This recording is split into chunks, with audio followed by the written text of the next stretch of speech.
I just want you guys to know it was Mom's fault. So I'm making fun of her now. I'll talk about it in a second.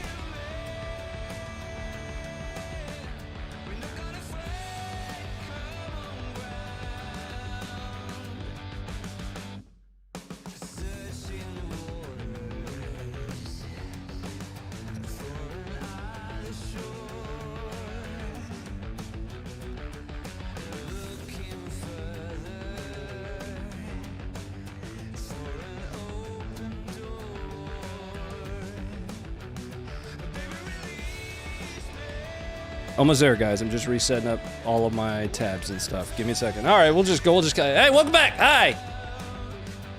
Hi. Give me a second. I'm not done.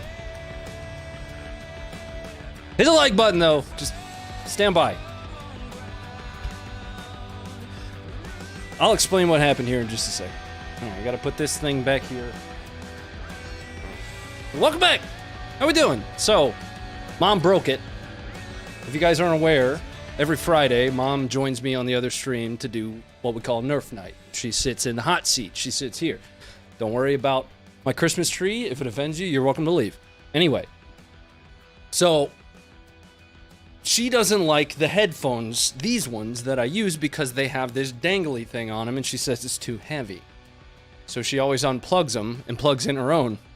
Well, she plugged them back into the wrong spot, and I couldn't figure that shit out until after I tested 2 pair of headphones after the restart. Anyway, how we doing? Welcome back. Thanks, Mom. Yeah, everybody blame Mom. It's like the Blame Canada song, except that she's gonna be real mad. I gotta stop. No, it's not her fault, to be quite honest with you. It's mine because, you know, again, she's joining that other stream over there, helping us drive money towards charity. And I appreciate her doing that. But welcome back to the Funker Network live news show. I'm Ronnie, and I'll be your host again. I'm going to take my glasses off. And we got a lot to talk about. Thanks for the night off on Monday. I got a chance to go up and meet Josh for the very first time ever. I've actually never met Josh before. I've been working here at Funker 530 for a year and a half now. And I've been a fan of Funker 530 for infinitely longer than that. You know, it's not infinite. Somebody's going to call me out for that. Since the inception of Funker 530, basically. And I never met Josh, but I did. And he is absolutely the tall drink of water that you would hope. 100%. That's a good-looking man. Bearded, rugged, even. But do me a favor, hit the like button. And consider dropping in the chat. Let me know where you're chiming in from. That's always good. We are an international community. At some point here, I'm going to talk about our sponsor for the show, which is going to be Mira Safety. I've got a Mira Safety tarp mask next to me, but we'll talk about that when we get there. We're going to talk about Bakhmut today. We're going to open up the discussion tonight with the ISW campaign map, a lot like I love doing. I'll explain my reasons for that. Once again, I try to, you know, ensure people understand why I choose the sources that I choose for everything that I do. Then we're going to obviously look at some footage, both from the website and from stuff that's pending launch on the website. We're going to talk a little bit about some new things that are coming down the pike from the Funker 530 team. And hopefully at the end of it all, go hang out on the other side of the stream there and play some games or something. How's that sound? Let's turn the music back on. How we doing? Montreal in the house. What's going on? Slovakia. Hello, Southern Appalachia. I see you, Blue Ridge. Siberia, Michigan. St. George, Utah. Ozarks. Come on. Where you at, guys? South Texas. Pakistan. Did you guys know? Some of you guys might be aware of this. That the Funker 530 website and app is banned in Pakistan. Did you know that? We got an official letter, like from the Pakistan government, that said, I'm sorry, since you won't remove that footage, you're now banned in Pakistan. And I'm pretty sure Funker framed it. I told him that we needed to have like a wall of excellence on the website that had the Pakistan ban, that has the Facebook shadow bans on there. That's like a Toby Keith song. Is it Toby Keith that sings that? Something to be proud of? You hang your hat on that. That's good stuff. Oh, God, you scare me when you do that. What? What did I do? Except for fix my audio issue, Ma. Anyway, let's get started for tonight. I want to talk about our sponsor for tonight, Mira Safety. What I've got here next to me is the TARP, the Tactical Air Purifying Mask. This thing's actually really sweet if you're trying to get your Bane on. Essentially what it is it was originally designed for Colombian military, and you can do things like stand in front of the mirror and say, "You merely adopted the darkness. I was born in it." No, honestly, it comes with two filters, and it's to really, honestly, to help you avoid going through bullshit situations like this. Coming up for you guys right now. I think you're going to love this.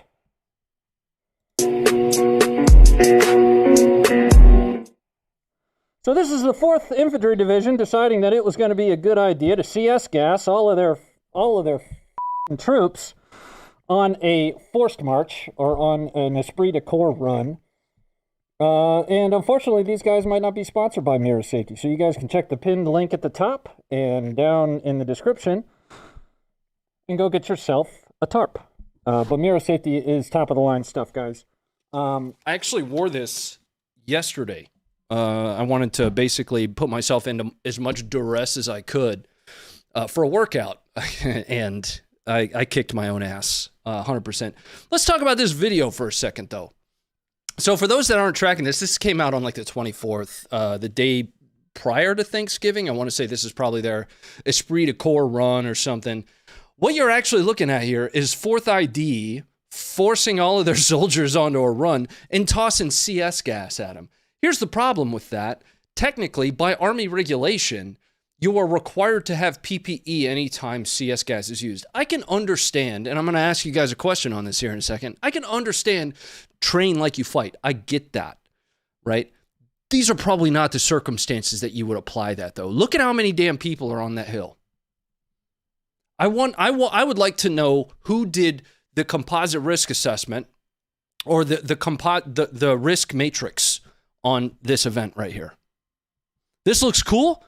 They're all getting CS gassed, bro. Mandatory fun. Yeah, that looks like absolute hell. Pass. Anyway, go check out Mira Safety, guys. Big thank you to them for sponsoring tonight's episode. And, preparedness is always something that is a regular improvement. You never know when you might need the ability to stand in a cloud of tear gas. Up to you. Let's jump into our footage for the night. Actually, I told you guys we were going to start with the campaign map. I want to talk about Bakhmut for a little bit.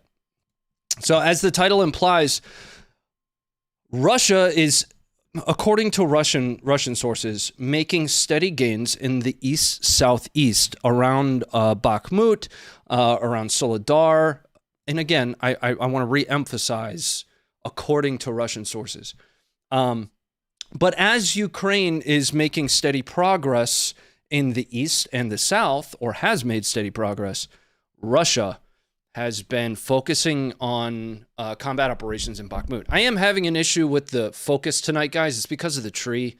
I'm not sure exactly what's going on, but I want to point out, specifically where Russia has stated that they are taking ground in and around Bakhmut. So, according to Russian sources, and those are these yellow areas, Russia has taken ground to the south, southeast, north, and northeast, with Ukraine in the highlighted blue areas taking some of that ground back over the course of the last couple months. Remember, ISW is a little bit more delayed than a lot of your other Twitter sources that are out there. Sources, which is, oftentimes just a guy sitting in his basement like, oh, I saw this video from Avdiivka of, a Russian soldier saying that they were in Soledar. I might as well mark that on the map. ISW tries to verify, and if they can't, that's when you'll see yellow. So right now, ISW can't verify that Russia has taken the ground that they're stating that they have. Specifically from a location perspective, the DNR, Donetsk People's Republic, reported that they captured Ozaryanivka. I'm going to call that Ozar and Andreevka. But there isn't really a whole lot of footage outside of just a couple small videos that I was able to find from the Solidar area. So let's take a look at one of those really quick. And then we'll go back and I'll show you guys the locations of the, 2 areas I just mentioned. I realized I didn't do that. Here you go. Gonna keep the music down on that one. Turn on my own.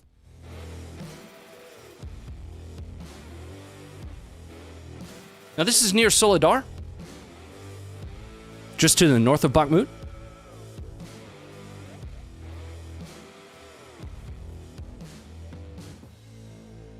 Crimea by New Year. We'll talk about that here in a minute. Because there was actually something I wanted to cover on Monday, but didn't get a chance to.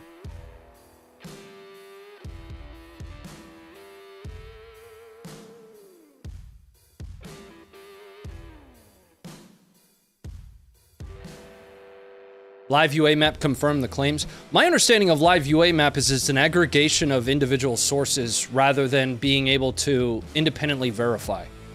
Now, that could be a broken understanding of live UA map and their work. I don't mean to degrade that, because what they provide is a very valuable, service. We used to use live UA map.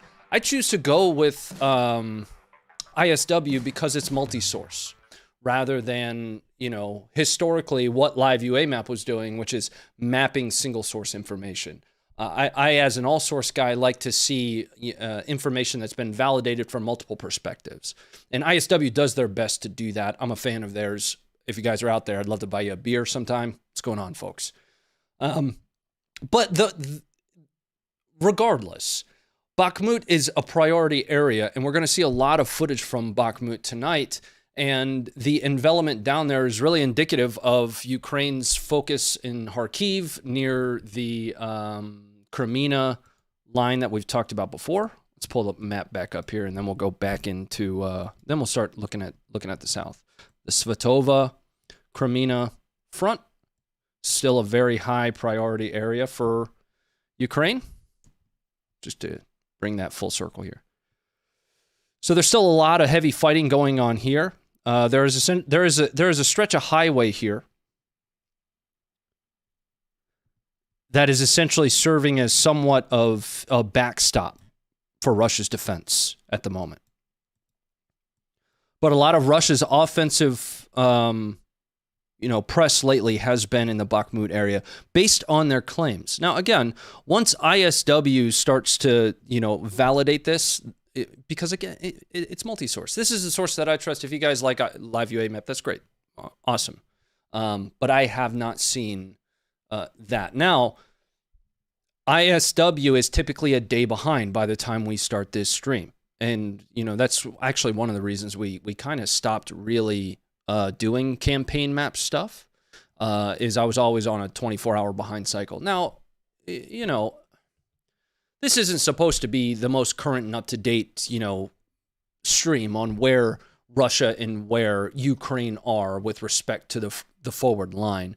What we really try to do is bring things back to a footage level, and we're going to see a lot of Bakhmut footage tonight, and there's going to be a couple very difficult to watch ones from really both perspectives that come out of that area, and I wanted to provide a little bit of gravity to that. But let's get started on some of the footage that we have for tonight. I need to check in on the support. John Wayne, thanks for the $1.99. Keep the mask on for the whole stream. Mirror Safety, go check out Mirror Safety. Get yourself a tactical air purifying mask. Sonny or Chris, thanks for the $5. 2% rule. You have to be 2% smarter than the equipment you're operating. That's tough. That's really tough. And I should have known better because it's clearly labeled, which one. I don't want to go too far. I'm going to get myself in trouble. Let's jump into the footage that we have.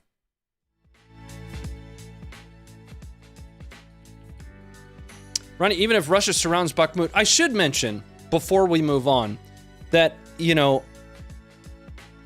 regardless of where Russia currently is with relation to Bakhmut, there are still G-locks that Ukraine can use to maintain pressure in Bakhmut. So from a defensive posture perspective, their ground lines of communication, which I want to say it's 150513, is still intact. So regardless of where Russia currently, based on where they currently state that they are, that main ground line of communication here, 0513, is still intact.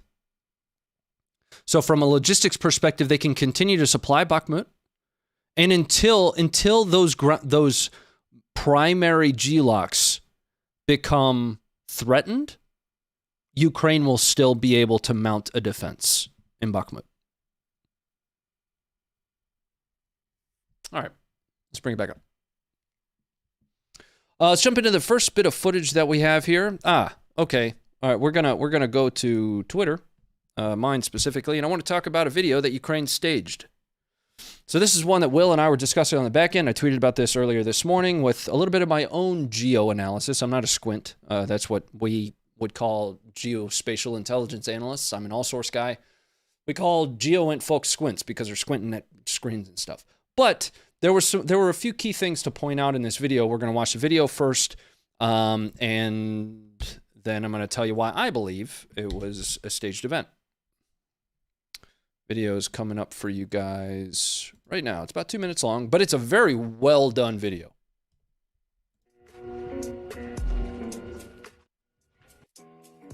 Hold on, I've got two things playing at once here, and I don't know where it's coming. There it is. Oh, it's the damn fourth ID thing that they just poor bastards, man. Here you go.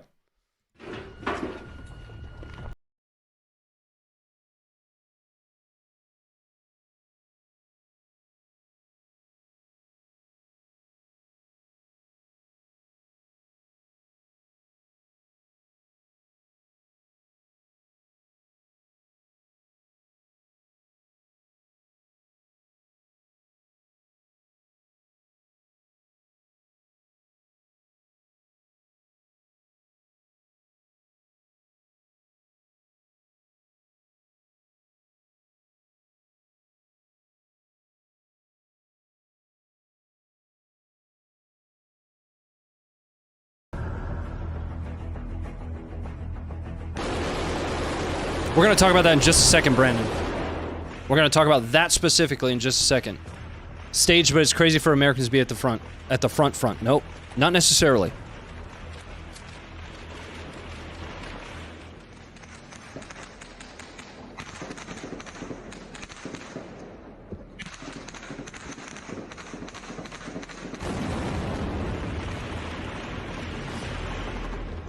Mod these nuts. Now I'm on a diet, man.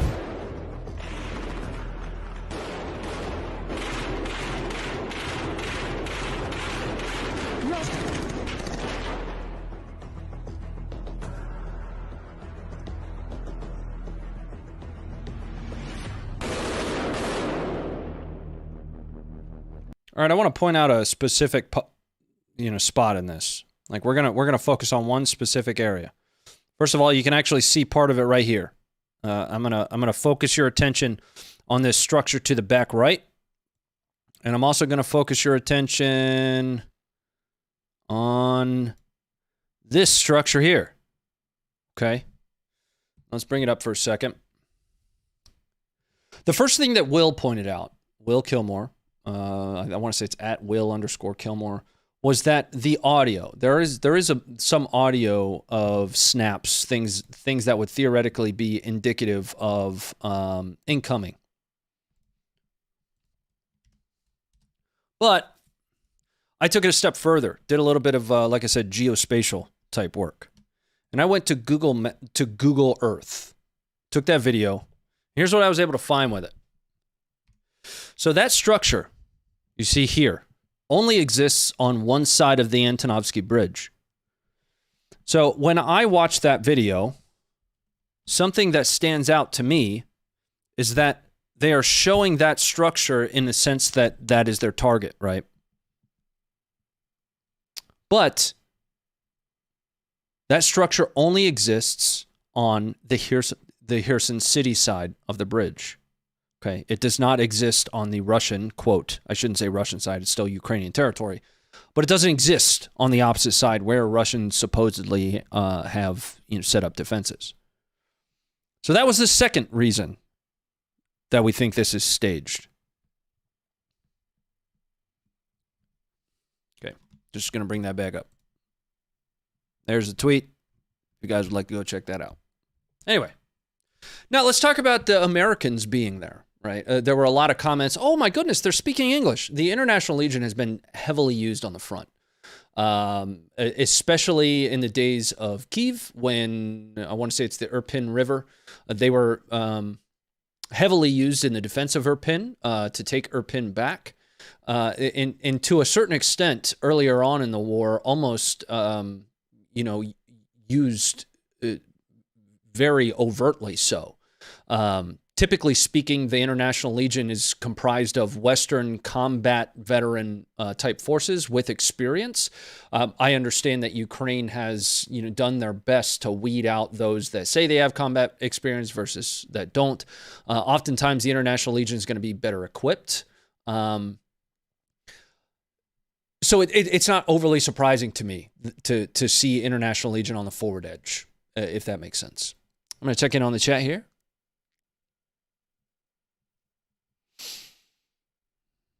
I don't think they were showing that as their target. I covered that in the tweet too. There's the potential that they're showing their base of fire behind, and that the snaps that we're hearing are coming from their base of fire. Hard to tell. But based on the snaps, if it was incoming rounds, then I would assume that there would be, based on the distance, impacts around them. Unless all rounds that were fired towards them were fired over their heads. We can see in that video they are right up next to the water, so you theoretically might see a few rounds impacting the water. But you don't, right? So the likelihood that something like this was staged is pretty high. It is. What's going on, Andrew? How's everybody doing? Turn the music back on.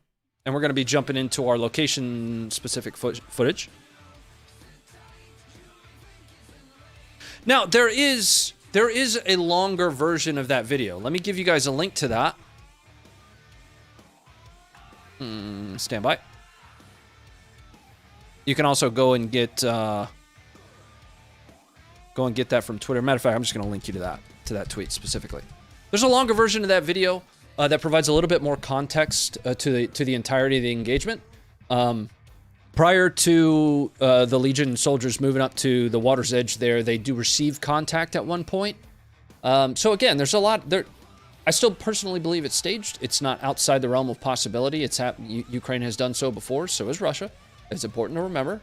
The United States stages videos. It's what the Public Affairs Office does. It's not, something to hold against them, but important to note nonetheless. Is it just a propaganda video, or was it supposed to be thought as real? It is portrayed as real. Yeah.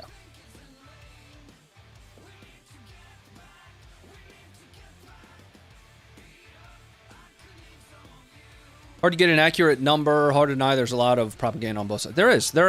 I mean, people use an umbrella term, propaganda. There's, the more specific term for that would be observables, based on whatever overarching desired effect that they have. But any military is going to do that. In fact, I mean, that kind of stuff has existed for as long as warfare. Once upon a time, Romans, their slingers, would inscribe messages on the slinger projectiles and send them over the walls so that when people picked them up, they saw like messages inscribed on it. This kind of stuff has happened since warfare began, messing with the enemy's mental space, right? All right, let's jump into our location-specific stuff. I've got a video that's going to be launching. You guys can expect more edited, longer-form content coming from us very soon. But I've got a video that's going to be talking about the use of Excalibur, some of its capabilities, since it was provided. And we have a suspected Excalibur attack on 3 Russian armored vehicles, which are destroyed in really rapid succession. Check this out. Copyright music.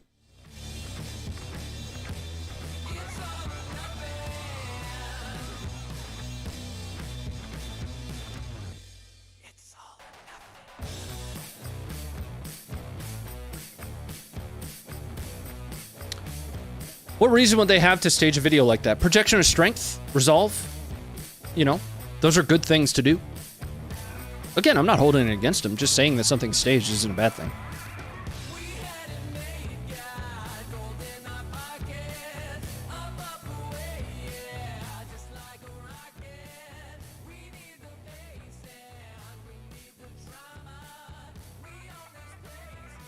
All right, coming up. AK, thanks for the $2. Umit, thanks very much for becoming a member. Welcome. Appreciate that. John Wayne, thanks again for the $1.99. Torek, thanks for the 5 again. And Senator Chris, thanks for the 5 before that. Thanks, guys. All right, this one, I think I've watched about, 50 times because I can't get over how majestic this dude looks. Sitting in an Mi-24. Look at the beard on this guy, man. I need to kill the music. Give me a second. Shut up.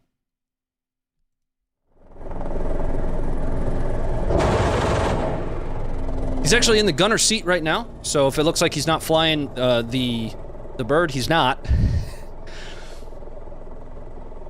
But this is a Ukrainian gunner sitting in an Mi-24. The pilot seat is just back behind him here. You can see they just popped flares. Let's watch that another time.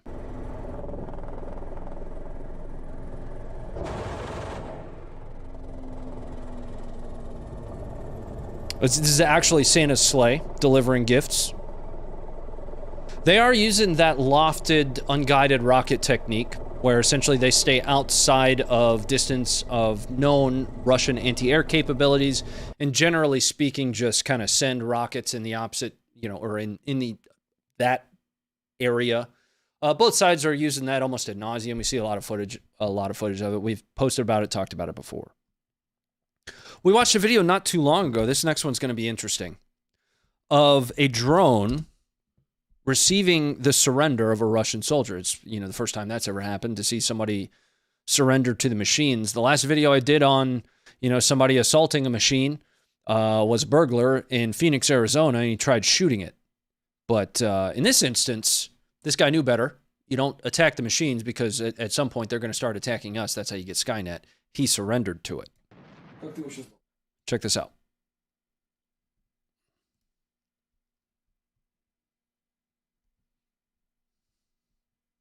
Coming up for you guys now. The translation we can talk about once we're done watching. I just want to give you a little bit of this video. It's about 35 seconds. Сидел в окопах. То есть они говорят, выходи, тут, места нету. Я пошел в другой окоп. Тут уже птичка летала ваша. Вот, и так из окопа в окоп бегал. Арта летала. Уже когда понял то, что сейчас... Don't worry, I'll get you the translation here in just a second. If you'd like to read it yourself, it's in the analysis section here. То есть изначально... Мне получается, когда последний снаряд прилетел, когда я прыгнул в окоп, я остановился. Получается, встал, смотрел на ваш дрон. Do those rockets ever hit anything? I have that same question, JJ. Вправо, лево. То есть я делал 2 шага вперед, он, получается, вперед, назад летит. Мы уничтожили всю твою группу. Верю. All right, let's go ahead and allow that comment. Do you really believe the bullshit you just said? I have no idea what specifically you're talking about. There's about a 20-second delay, and once I say something, I typically black out and move on to the next thing. So let me read to you the translation. The interviewer essentially says, how did you surrender? The Russian soldier says, well, I was sitting in a foxhole and I was told, get out. There's no space for you here. So I ran to another foxhole. Your bird, or the drone, was overhead, and I was running from foxhole to foxhole. Shells were falling. When I understood we were about to be f***ed up, I already had thoughts of giving myself up, but didn't know where to turn to surrender. So when the last shell exploded, I jumped into a foxhole, and when it stopped, I got up and was looking up at your drone. It was moving left to right. I would make a few steps, and it was moving with me. The interviewer said, we killed your entire group. And the Russian soldier says, I believe it. That is the translation of that video.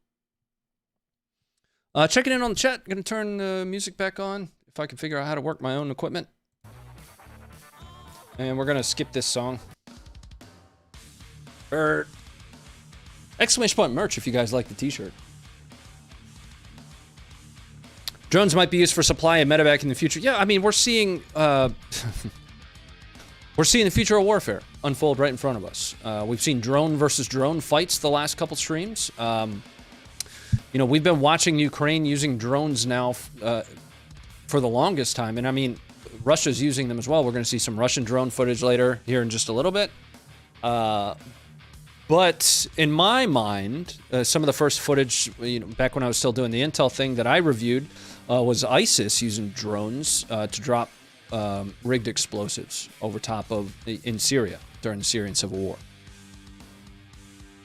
Drones really have changed the face of warfare. Absolutely. We're going to see footage today. We're going to see a lot of examples of a lot of the stuff we're talking about. Let's just keep moving. This one's a little bit humorous. Everybody survives. I would say it's... I wouldn't say that they survived unharmed. But what we're going to see is a Russian fighting position going up in flames. Here we go.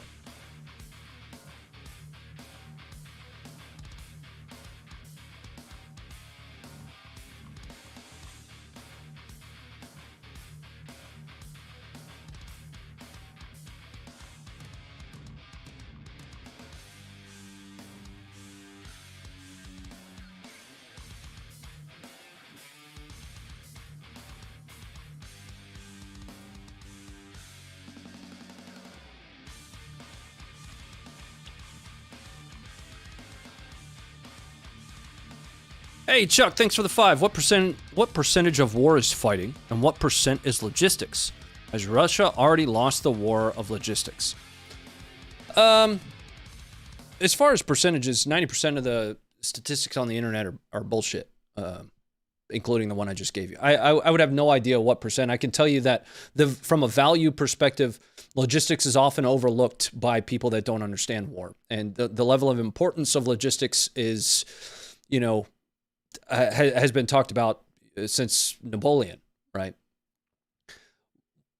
Whether or not Russia has already lost the war because of logistics is another heavily kind of a softball of a question. I think the logistics follies that we've seen of Russia have existed since early March.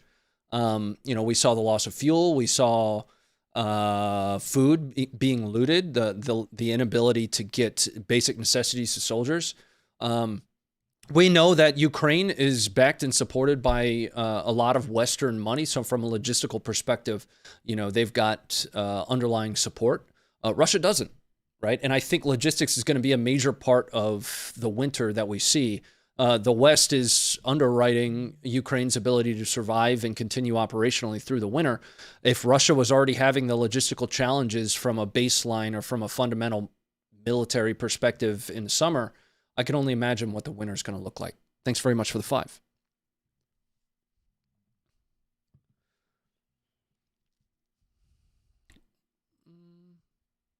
But Biden said supply chain wasn't even a thing 10 years ago. He's probably too focused on his ice cream, man. All right, let's move on.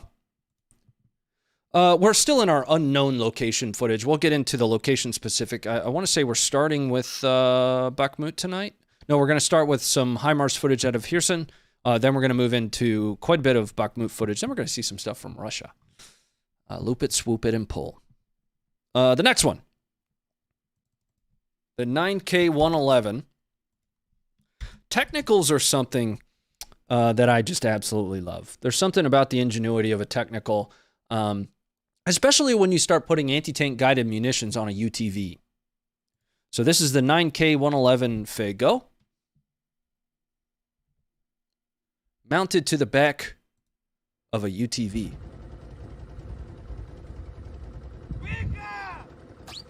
That thing's badass.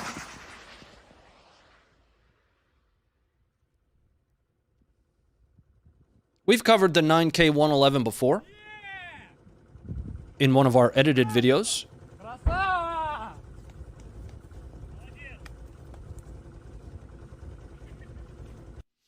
Based on you know, some of the feedback that we're hearing there, it sounds like they hit their mark.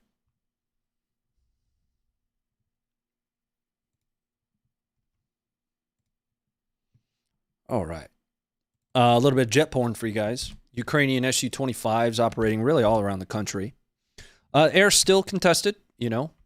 Again, and I go back to what I've stated previously relative to air superiority. For Russia, it's its own domain. It's not a warfighting domain, not like ours, air, sea, land, space, cyber, right?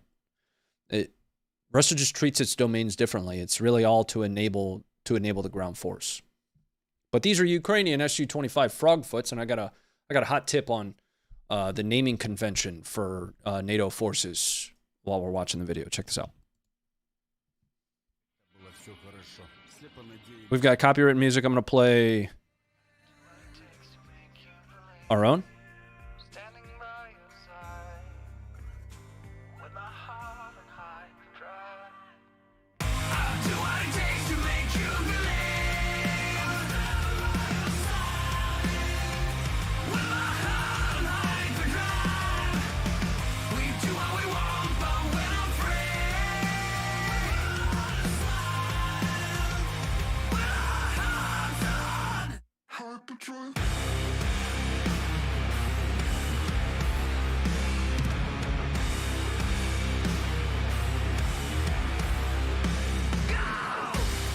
Now, I've seen the question before, why, the Frogfoot is actually a NATO designation, right? You got Fulcrum, Frogfoot, etc.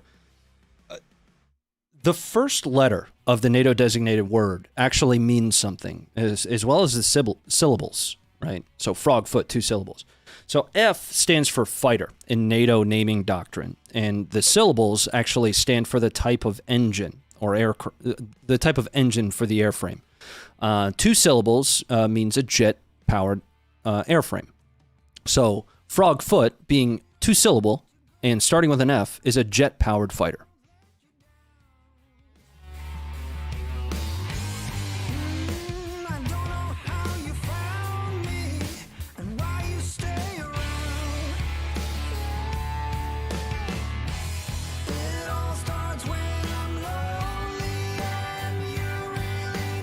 Su-57 Felon. Correct. See?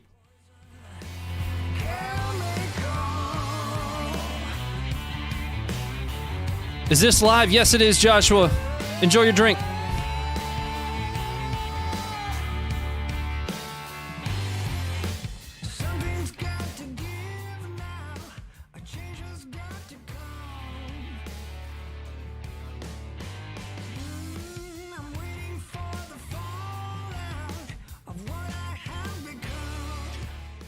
I guess technically speaking, you're right. The Su-25 wouldn't be a fighter, but so B is for bomber, right? C being a cargo, H being a helo.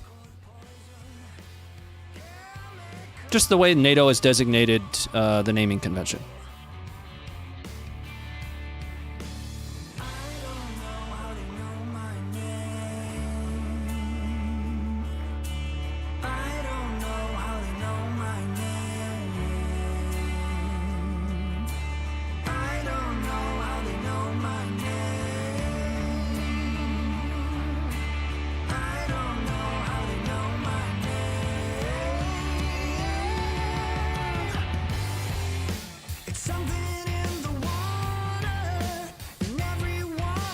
What is this footage, if I may ask? You absolutely may. These are Ukrainian pilots flying support over, a variety of places in Ukraine. We focus very specifically on footage that we find each stream.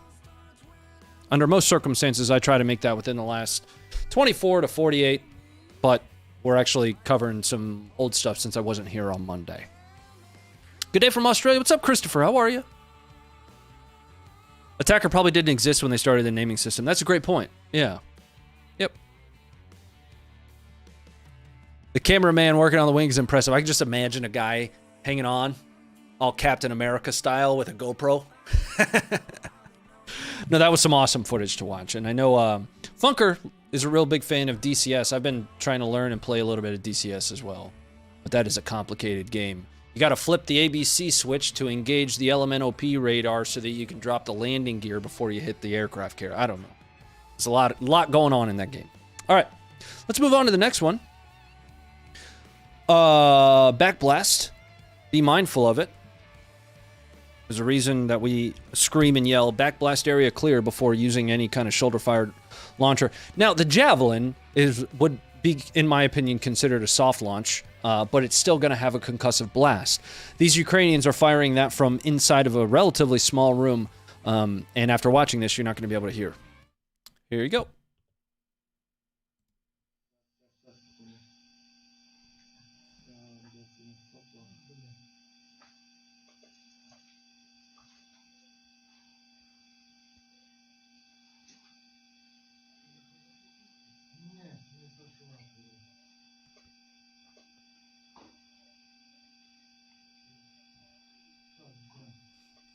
Ronnie on DCS. Dude, it was bad. I didn't even know how to turn on my aircraft. I had to shoot Funker a message that said, how do you turn on the plane? I figured it'd be a key. Post.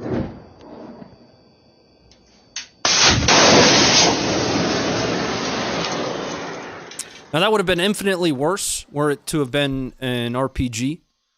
Maybe an AT-4.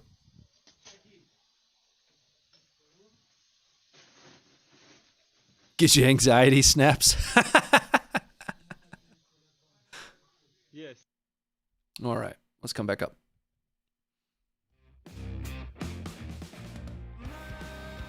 Looks like a fat VA claim. No, the VA has found it to not be service connected on your hearing damage. But we will prescribe you some 800 milligram ibuprofen, and we have free waters in the lobby. Good luck to you. Buy your tax dollars. These are my tax dollars. Let's cover tax dollars. Let's cover tax dollars. All right, stand by. Hold on. Let's turn the music off because we're gonna get spicy. All right, welcome to spicy. These are my tax dollars, right? What this equipment is it's sitting on a shelf collecting dust, and we've allocated X amount of $1 billion against that stuff, right? Specifically for the military equipment. Now, there are tax dollars going to things like rebuilding programs, etc., and hopefully the way it's supposed to work is that Russia will end up having to pay that. Them being held accountable and actually paying for that in the end state is a question that I still have. But all of these weapon systems are just collecting dust somewhere, and what we do is we go to them with a clipboard. I'm assuming there's somebody with a clipboard that's looking at it and says, okay, that's worth $1,000. Let's check $1,000 off the allocated amount of money that Congress has just approved. It's not a check or a fat check being written. These are, in some instances, antiquated systems, right? The Humvee, for example. The Humvee was designed to be used in Eastern Europe. It's literally retired by the United States military. And it's going to its grave at this point, at the end of its life cycle, in the theater of war that it was designed for. But to say that every weapon system being used is your tax dollars at work would be doing yourself a disservice. Let's think about that a little bit harder next time. Let's move on. Rad Doctor, thanks for the 5, dude. I'm gonna turn the music back on. The next one that we've got is actually an interesting one. This is Ukraine using a World War II era howitzer. You're gonna tell me these are my tax dollars too? Huh? Stop it. Get some help.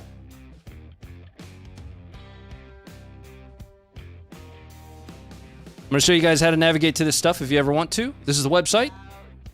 All the stuff that we cover is taken from the latest. This is the video we're going to watch.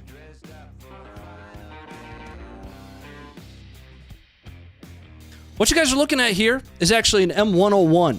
It's a World War II era weapon system. Originally developed, I want to say 1941 or so.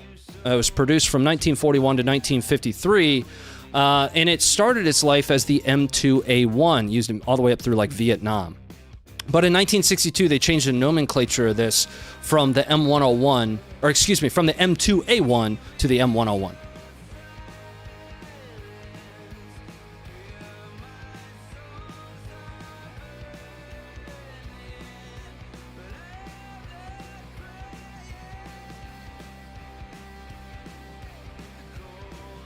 All right, let's bring it back up. I see a lot of comments about, well, our tax dollars.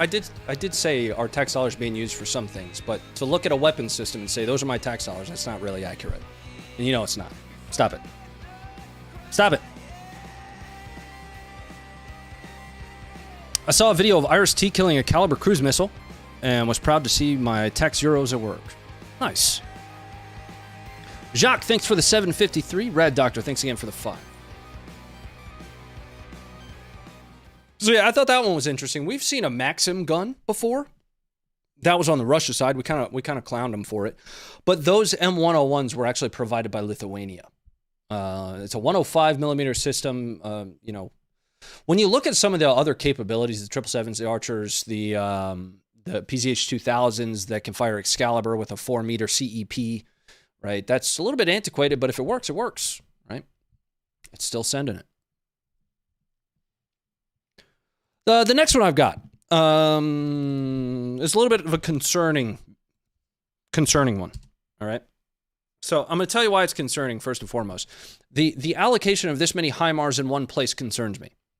Now, in the same breath, the HIMARS is designed for shoot and scoot, which is the example that we're going to see here. This actually, we're moving. I actually don't have a location for this. We're going to see different HIMARS footage from Kherson, but what you're going to see is a nest of HIMARS sending GMLRS downrange. You're going to see the really awesome capability of the GMLRS to change course midway through. Some believe that that is so, Russian counter battery fires, have a more difficult time pinpointing point of origin, POO sites. Or it could just be because it's adjusting trajectory to its new target. But you'll see the HIMARS shooting and then scooting from the nest of Hornets worth of HIMARS. Check this out. Copyright music.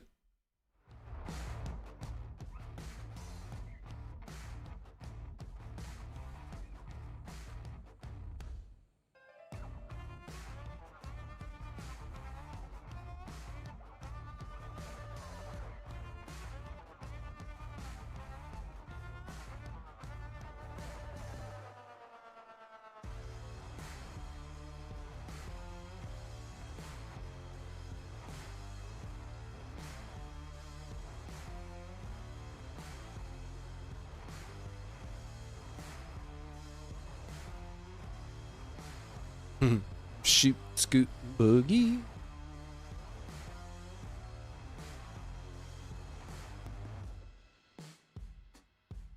So you'll see they had finished their volley, closed up shop, and started moving.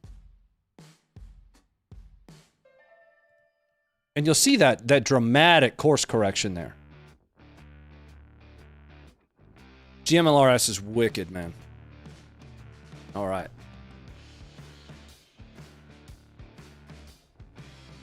Make a Spotify playlist. None of this is on Spotify. This is all from Epidemic Sound.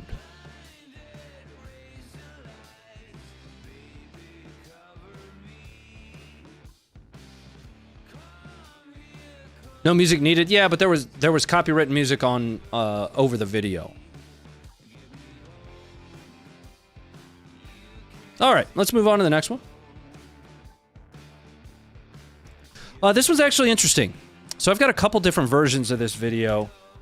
It was a news crew that filmed it. But what you're going to see is evidence of the Lancet. We've talked a lot about the Lancet on the stream so far. It's a Russian loitering munition, kamikaze drone, if you will, that impacts a towed Ukrainian howitzer. But it barely damages it. According to Ukraine, all they really had to do is change a tire. There are two versions of this video. One is about 25 minutes long. The one we're going to watch is a minute and 1 second. I'm going to first show you this one, and then I'm going to give you the link to the 25-minute long one for a specific reason, and I'll tell you why. Right after we watch the video.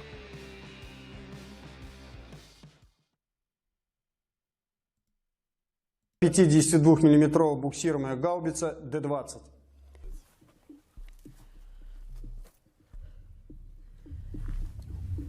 Що це по вам прилетіло? По вашій робочій машині? Безпілотний камікадзе, швидше за все ланцет. Як бачимо, 4 крила від нього. Уламки. Да, що там? Уламки валяються. 4, 5. Так як ви говорили. Що заложують вони у цей пристрій, таку арматуру. So that's something that's key to point out here and is interesting. It looks like Russia is using rebar from a primary fragmentation perspective that they're loading into the Lancet. Куски. яка розлітається і робить свою справу. Це щоб осколки були, Це, так? да, замість осколка. Ну, це типу як шрапнель по-своєму. Ось такі арматура, 14 діаметр. Всі живі, все добре? Да, слава Богу, всі живі і здорові, цілі. Гаубиця, да, поміняти колесо і вона буде працювати. В принципі, шкоди вони великої не наробили. All right. So the reason I wanted to give you guys a link to the longer version of this video is what we don't see is any real great perspective on the side that the munition hit. But in order to make sure we're supporting other channels, I'm going to give you guys a link to that full video, which is on YouTube. Go check it out. You can see there's about 25 minutes, but it's only the first, 3 or 4 minutes that provides a little bit more context on that one. SF High Command, John, thanks for the 20. Do we know if anyone has sent the Ukrainians any packed vehicles? I know the U.S. has a handful of 124s lying around for OP4 training. Heard the Russians are using ballistic missiles, Scuds, with conventional warheads. So there are a myriad of questions there. The first I'm going to give you an answer to here in just a second. I'm going to take you to a source where at least I know you can always go and find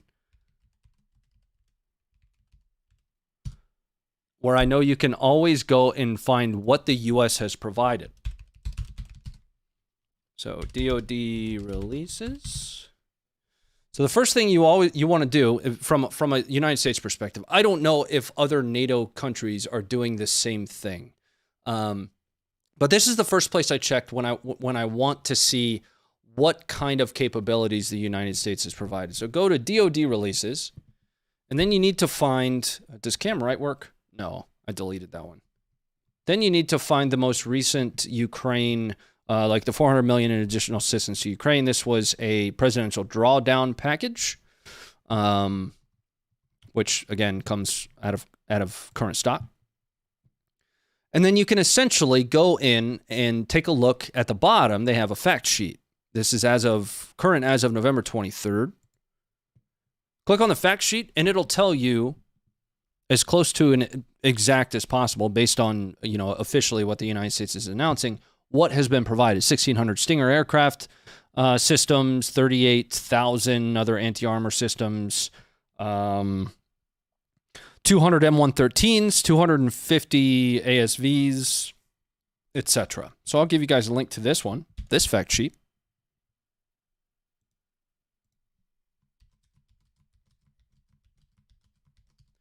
Relative to your question about cruise missiles with conventional warheads, the KH-55 has been used, which is an intermediate range ballistic missile. If I'm classifying that correctly, it's a couple thousand kilometers worth of range with a conventional capability, a conventional warhead inside, rather than it is a nuclear capable missile.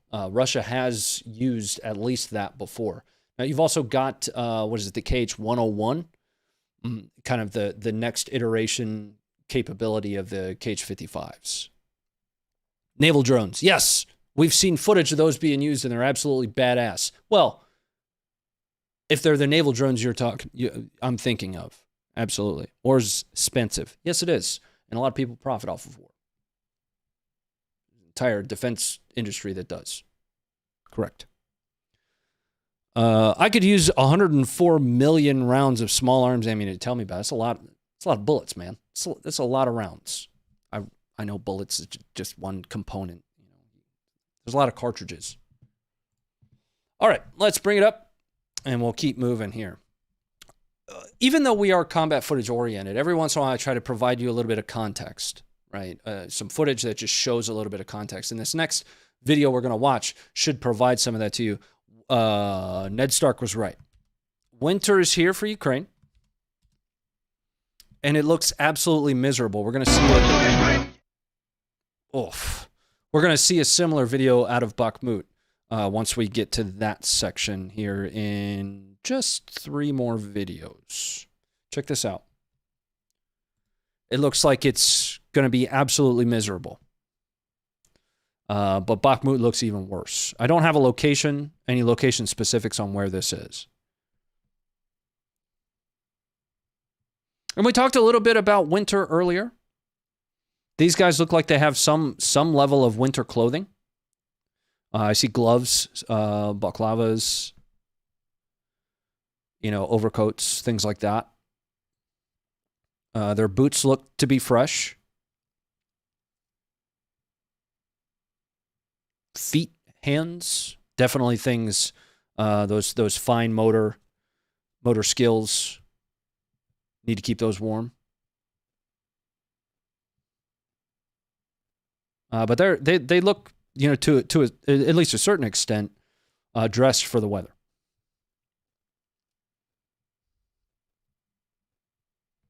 All right, coming back up. Oh, a lot of membership renewals just came in. Ozzy, thanks for the 16 months. Why is this song on my playlist? Ozzy, thanks for the 16 months. Holy shit. Oh, beep. Beep, beep, beep. Frank, thanks for the 16 months. Big John for 10. Squall, thank you for 10 months. Holy crap. Tallywhacker. Sorry. I'm a child, man. Tallywhacker, thanks for the 10 months. Shadow Bane, thank you for the 10 months. Chuda, thank you for 10. Seal for 10. Devon, thank you for 10 months. Guys, thank you very much for the support. We appreciate you so very much for it. Torek, thanks again for the 5. Actually, I haven't read that one yet. As a former Arty Tire Finder radar operator, 13 Romeo, those HIMARS rounds would keep me up, let alone a Russian radar system getting a point of origin. Yeah, there is. I've mentioned this before relative to HIMARS. There's not a lot of counter capability that Russia has for the HIMARS. There's a reason when we announced the first 4 that I said it was going to be a big deal. I don't toot horns, but I'm going to toot that horn. Maya, thanks for the $2. I want to know how much you've donated to Ukraine. Over $100,000. And we've posted proof of that. Go check our Facebook. Check down through the community posts here on YouTube. And if you'd like to support us by buying a shirt, if you buy the Ghost of Kyiv shirt, all proceeds for that will go to GSMSG, Global Surgical and Medical Support Group, who's been in Ukraine now, that we accompanied to Ukraine. One of our team members did in, I want to say, August.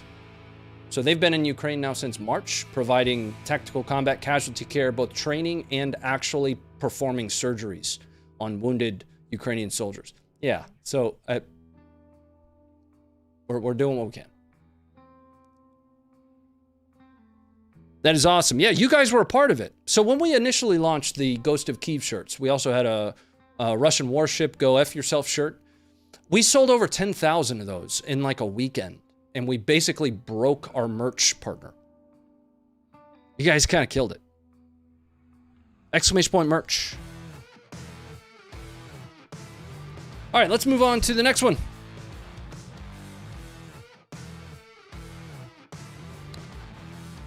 Where are we at here? Oh, yeah. This one might be tough to watch. We're going to see a Ukrainian mortar team coming into really having a close call with counter battery fire.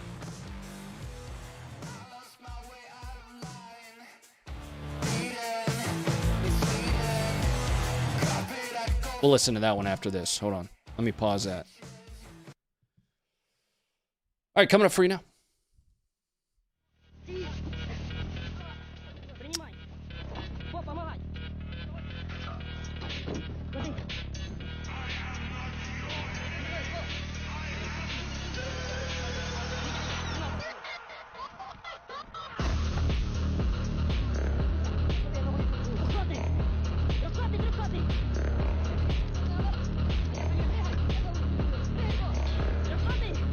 Does US have CRAM to donate? Would it matter? Yeah, it absolutely would. That would be the Phalanx system that you're speaking to specifically. CRAM is much more of a umbrella term, counter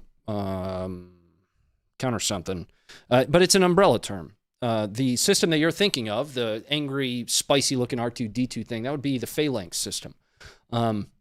Yeah, I think it would matter. It's something that's talked about a lot right now, especially near population centers that are kind of being indiscriminately attacked at the moment.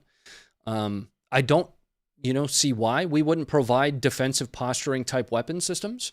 I don't see why we wouldn't focus more intently on defensive postured weapon systems. I can't be certain, but CRAM absolutely would matter. Phalanx. That looked close. Yes, it did. ATACMs, please. Oh, yeah, we've talked about a lot about ATACMs. Or as some people would call it, that's a mean system. We're going to see some more HIMARS footage here. Now we're in Kherson. Not a whole lot of footage coming out of Kherson.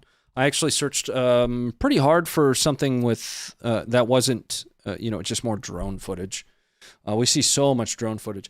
But you're going to see a very large HIMARS salvo being sent somewhere where they don't want anything to be.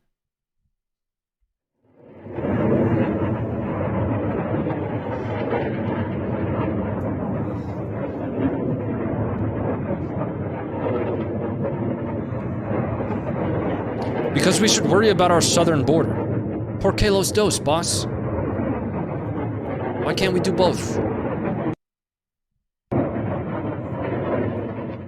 Yeah, that one just doesn't make sense to me, man.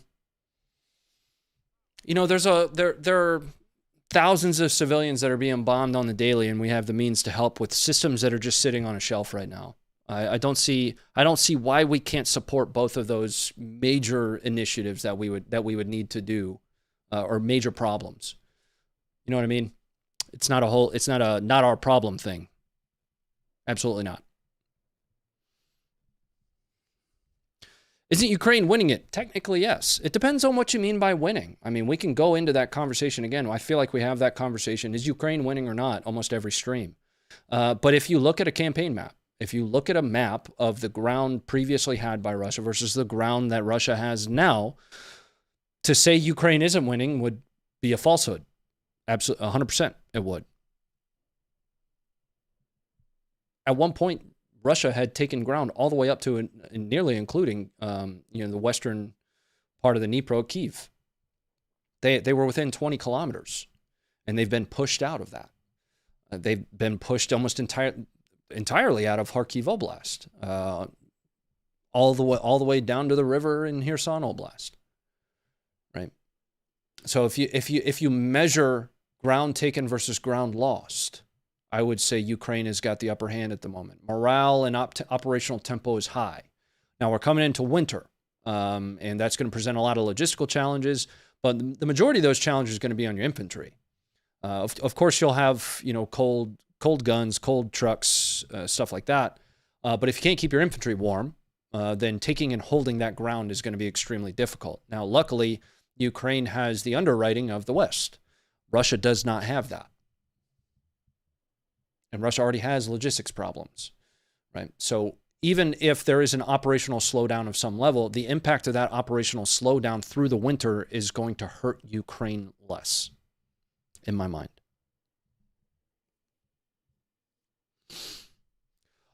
Josh from the Funker team out there says, the failure of the VDV to capture the Hostomel airport cost Russia the entire conflict. To hold. In my mind, Josh... Josh, you're welcome to join Discord with me if you want. We can chat about some of this. Say hi to everybody if you want, buddy. VDV did capture Hostomel, but maintaining and holding that was a logistical problem for them. And we've been talking about logistics for quite a bit from a supply chain perspective.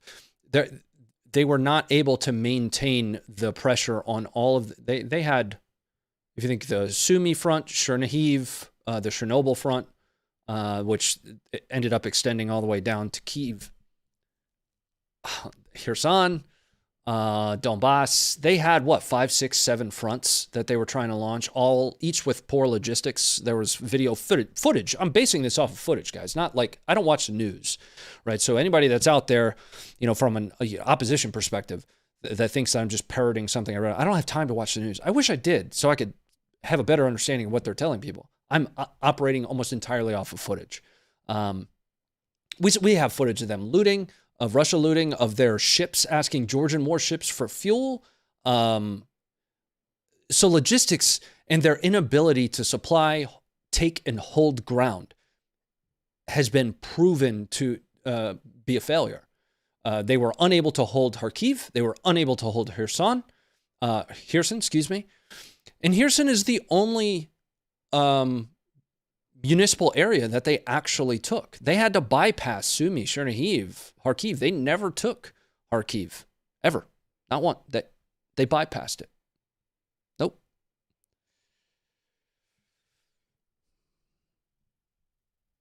Redley, thanks for the $9.99. Do you know a good charity to help feed Ukrainians? I don't. I wish I did.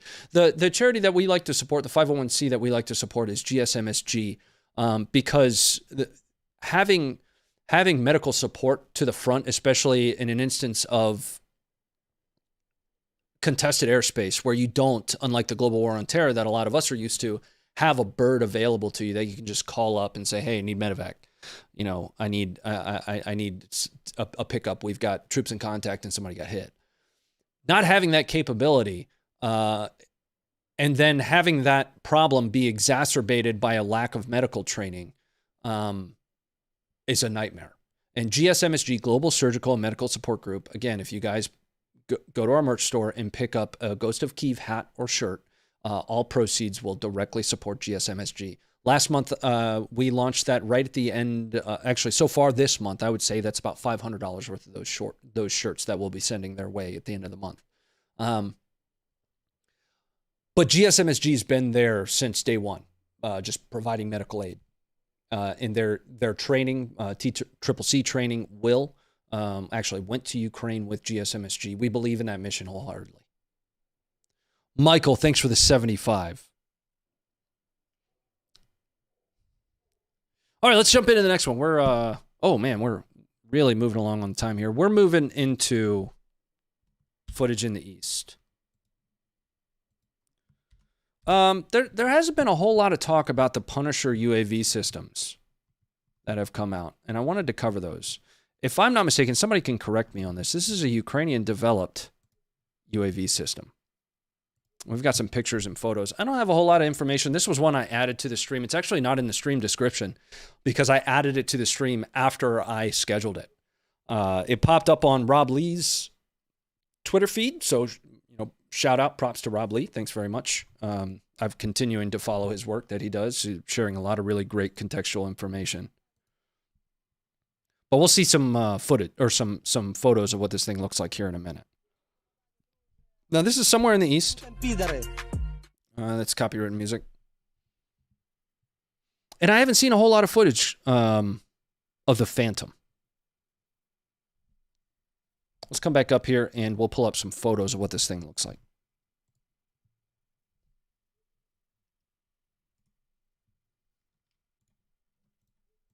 Stand by. All right, here it is. Here's the Phantom. It reminds me a whole lot of like the Ravens, small prop type UAVs.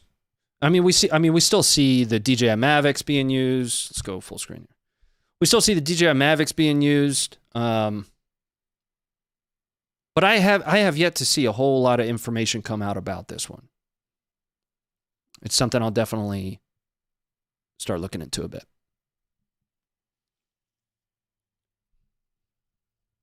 All right, coming back up.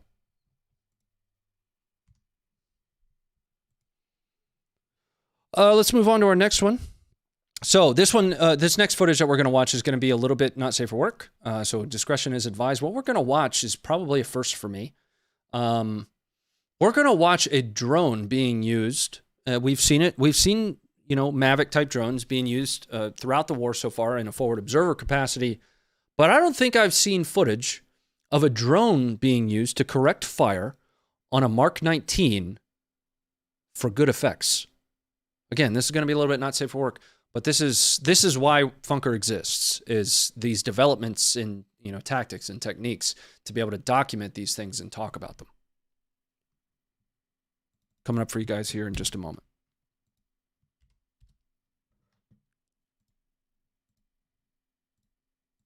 Come on, finish working. There we go.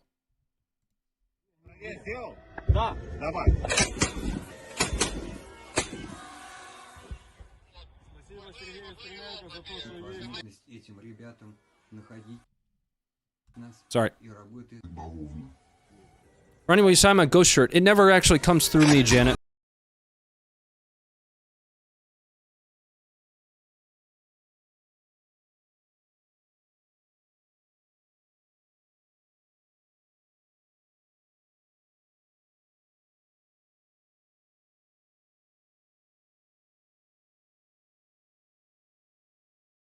If you're not familiar with what's going on here, you know, you've got a drone operator, you're looking at a screen here. They're watching the impacts of their Mark 19 with a high angle fire and essentially correcting to get good effects.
All right, coming up.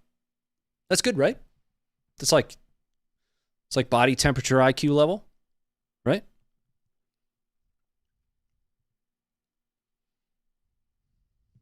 All right, let's jump into the next one that we've got here. All right, this is a contextual one as well, and Josh speaks. Stand by. Oh, Discord was beeping at me. Josh speaks about ambiance in this. And that's something that's a word that I'd like you to keep in mind. We're not about to watch anything high up tempo. We're not going to watch really anything happen. But we're in the Bakhmut area, right? And there's a reason that I made the thumbnail and the title what I did. Look around in this, get a feel for the environment. War sucks.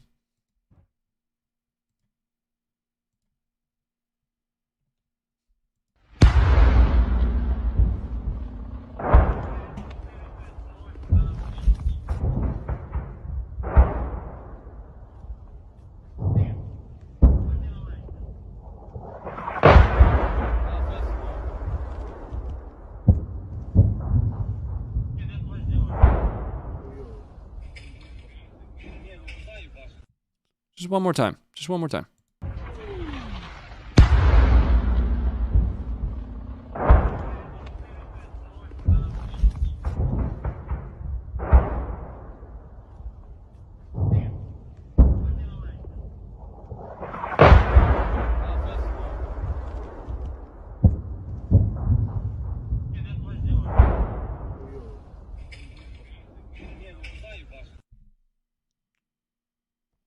Coming up. After that one, I actually had this one slated for later, but this is the one that I want to watch. Here's the current state of the trenches in Bakhmut. В каких условиях ребята живут? Отдыхают после поста. Номер пятизвездочный. Да. стою в таланах.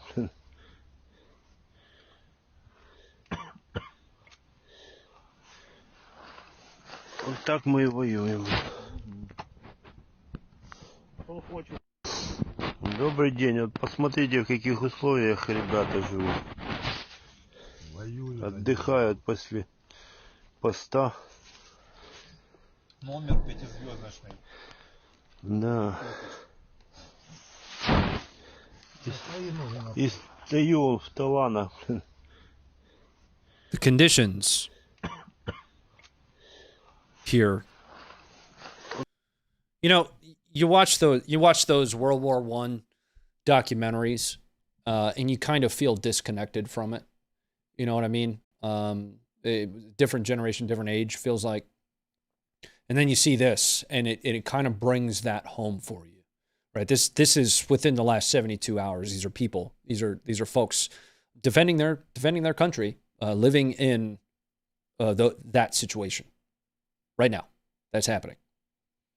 It's 2022. Moving on. We're going to see some footage of Russians taking contact from, I want to say this was mortars. This is in Bakhmut. Yeah, this was mortars. This one was posted by Will. Will is a former mortarman. And we've seen footage of, Will, I talk a lot about Josh's analyses, but one of the things I love about Will's is they're so just direct and straightforward. There was a video that showed Russians using plotting boards in bag increments, bag charges for their mortars, which is like 60s technology. Anyway, I'll never forget that write-up from him. This one's coming up for you guys now. Copywritten.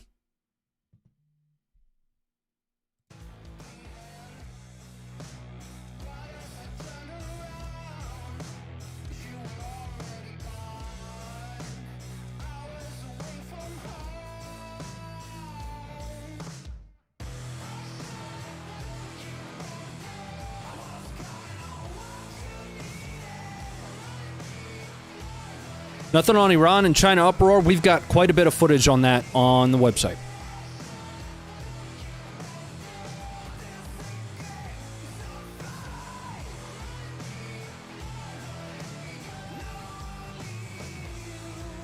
Rudy, thanks for that comment. Sad thing is, Ronnie Starsky told me that these guys are more than likely dead. The guys we watched in that trench. Difficult to hear.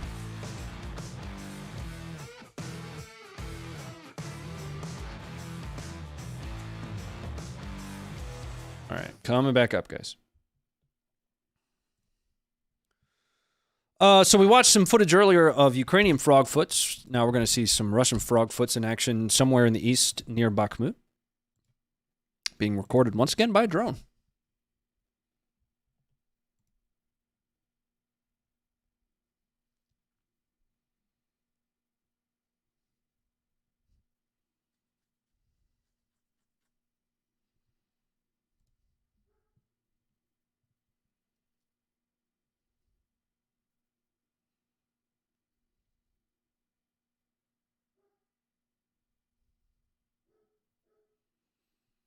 Pedro says, defending their country, try subjugating Donbass after 8 years of preparations with NATO and now losing badly. Everybody here is now dumber having you said that. I award you no points, and I issue you a ban. That's one of the stupidest things I've heard. All right, let's move on. Look, there's no problem with a different opinion, right? But to say that Ukraine has been subjugating Donbass after little green men took over the entirety of the East and Crimea by force, that's stupid. It's just dumb. You know, call a spade a spade. Quite honestly, I can understand, and we actually did this exercise last Friday. You know, I asked a very specific question, and I said, even if you are generally in support of Ukraine's military being successful against Russia, I'm not saying Ukraine is some, is some kind of epitome of a democracy, right? What we are generally supportive of is Russia leaving a country that's not their own, right? And again, I don't care if it was if they had invaded, Papua New Guinea. It doesn't matter. It's not yours. Get away from it. But we asked a very specific question last Friday, and it was, even if you are, generally supportive of Ukraine being successful in expelling Russia, what are the reasons in your mind to not support it? Because it's important to understand that there are two sides to every coin, regardless of whether or not Russia is in the wrong here. NATO has continued to press its boundaries closer and closer to Russia, when in fact they said they wouldn't. Is that cause to bomb cities, to kidnap children, to cut Ukrainian men's balls off, to kill defectors that you then recapture with a sledgehammer? No, absolutely not. Right? And Russia will need to be held accountable. Everybody should be held accountable, including Ukraine. There are issues that Ukraine has gotten themselves into a couple times, and I don't say Ukraine and mean the entirety of Ukraine. I'm speaking specifically to individual units, different contexts, to different, situations. But there are things that they need to be holding their soldiers accountable to as well. But to say that, by and large, we should not be supportive of Ukraine expelling Russia from Ukrainian territory because, literally, for any of the reasons that have been brought forward thus far, it's stupidity. It is. Under most circumstances, what I've found is that people are unsupportive of Ukraine because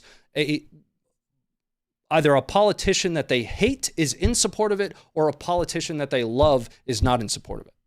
Make your own decisions. Come to your own conclusion. It's up to you. Let's move on. We've got more aircraft footage here. We've got Su-25s. These are Ukrainian Su-25s, accompanied by a MiG-29. I wasn't aware that there were any MiG-29s left. Now, what I can never validate is when a lot of this footage was taken, but this is from Bakhmut. And you'll see the Su-25s fly by here, and then the MiG-29 follow close after.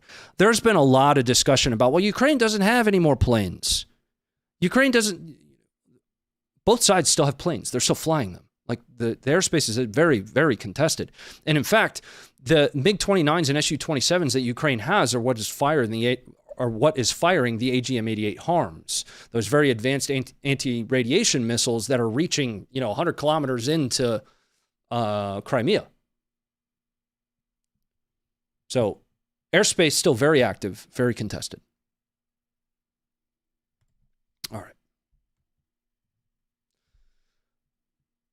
All right, we're closing out to the end of the stream here. And I've got one that I wanted to show you. I'm not going to give you any context for it, but we're going to pull it up. You're going to laugh. And then at the very end of the stream, you guys are going to accompany me over to the other side where we're going to kick back, have a beer together, and talk about whatever we want to talk about. Here you go. Не гулять. Теперь необходимо скрестить. Скрестил. Теперь конец шнурка снизу просунь вот эту дырку, блядь, так называемую. Во. Затяни. Затяни. It's like the third airplane video we watched, Dangler. Стой, стой, стой. So whatever. Левой рукой возьми. Just today. Шнурка. Второй конец шнурка. Вот, возьми его, возьми левой рукой. Isn't this guy like 5'6", 5'9 and a half, 3/4 maybe? Нет. Нет. Стой. Покажи. Смотри, короче. Берешь два шнурка. Remember, loop it, swoop it, and pull. I learned that from Adam Sandler. Его вот сюда руку просовываешь. Вуаля, блядь. И затянул. Все, давай. Попробуй теперь сам. Уебывай.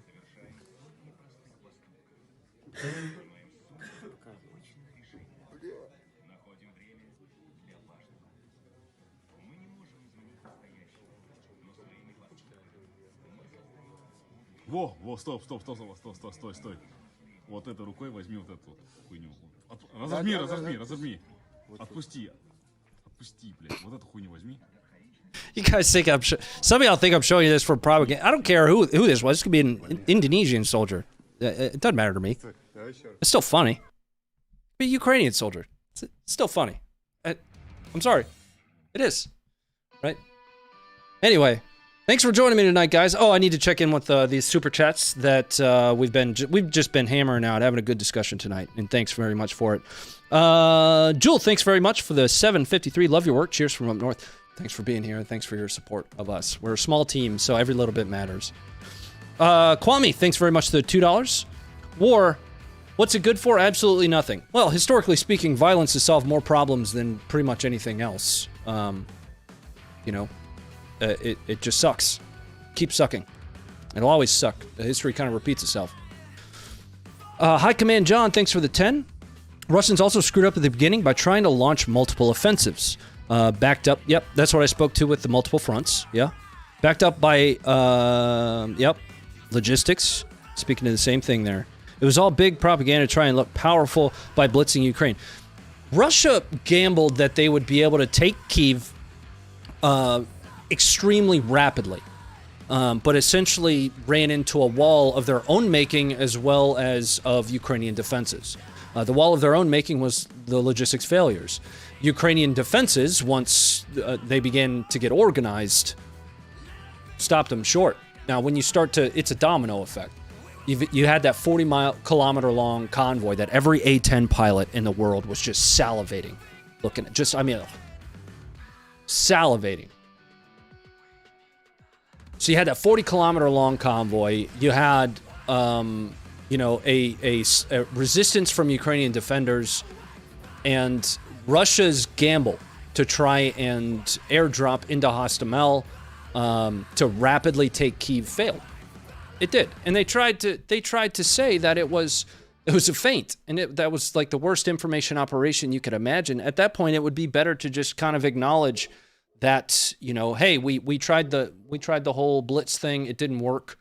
So now what we're going to do is we're going to go back to the original stated goal, which is establishing a land bridge between Crimea and Donbass, because that's what they've done. And if for some reason Ukraine capitulates and Russia ends up with that land bridge between Crimea and the Donbass, Russia will chalk this up as a win. They ultimately will. Thanks very much for the 10, dude. Tinker Tricks, thanks for the 481. Greetings from Sweden once again. Hope you enjoyed those 5 memberships. Did you gift 5? The alerts are real bad and difficult for me to follow. Stream Elements doesn't track the gifted very well, so if you did gift 5, thank you very much for it. Michael, thanks for the 75 again. Holy cow. Retley, thanks again for the 10. Snaps, thank you for the $1.99. And that's going to be it for me tonight, guys. Thanks for joining me. I appreciate y'all. It's going to redirect you over to the other stream where we're going to kick back, have a beer, have some fun. We can continue some of this discussion, but that's kind of my opportunity to separate from a lot of it and just hang out with you and talk. I hope to see you there because we're raising money over there for U.S. and Allied Nation charity. Swing by, and we'll see you guys back here Friday night at 6 o'clock Eastern Standard. Stay informed.